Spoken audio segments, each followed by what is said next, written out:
All right. Yeah. All right. Let's do this together.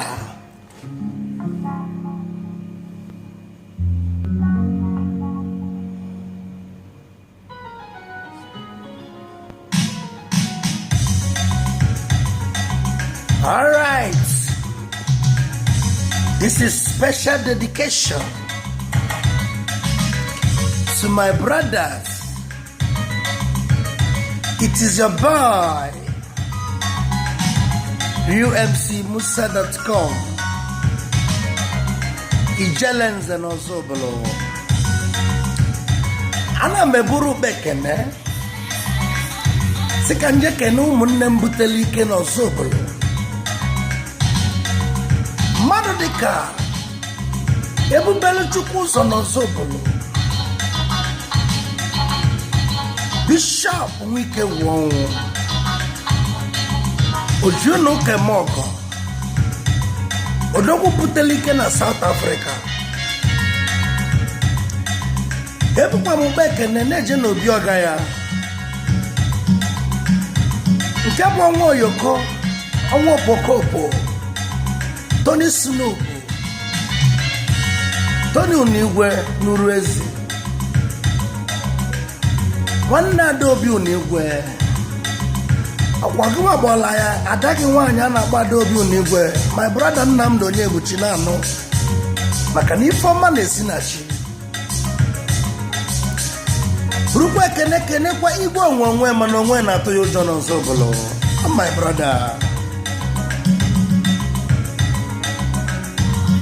Ndị a bụ ndị butere ike. Zubi Michael ofu mbaji n'Ozobolo, eze ndị ala, mana ọmụnwa bụ n'owu ndị ala maka na ọmụnwa chiri gị echichi. Ọ bụ na n'owu echiri oge eze ndị ala ka ị ga-esi bụrụ eze ndị ala, mana ị bịabụrụ fo n'owu mụwa bụ Ijelenze n'Ozobolo.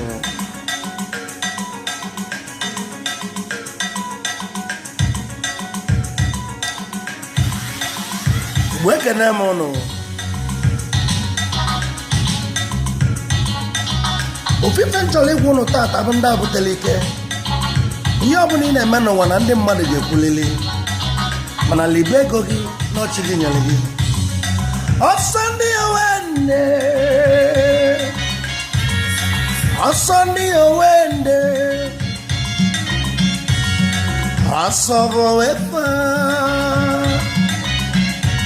Nwanne m ọsọ bụ wekwazie fanụọ. Ife ime na ndị mmadụ ga-ekwulili nụ. Ife ime na mmadụ ga-akọlililililile. Ege na mmadụ ntị. Libe ego chinyere gị. Libe akụ chinyere gị.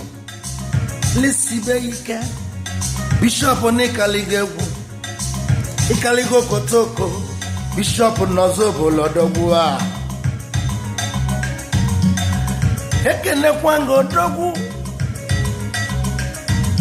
Anwa Opokopo bilikwa. Tony Unigwe. Ezigbo ọgọ m nwoke bilikwa.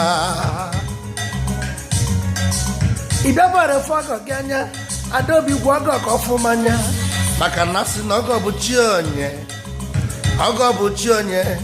Ozobolo.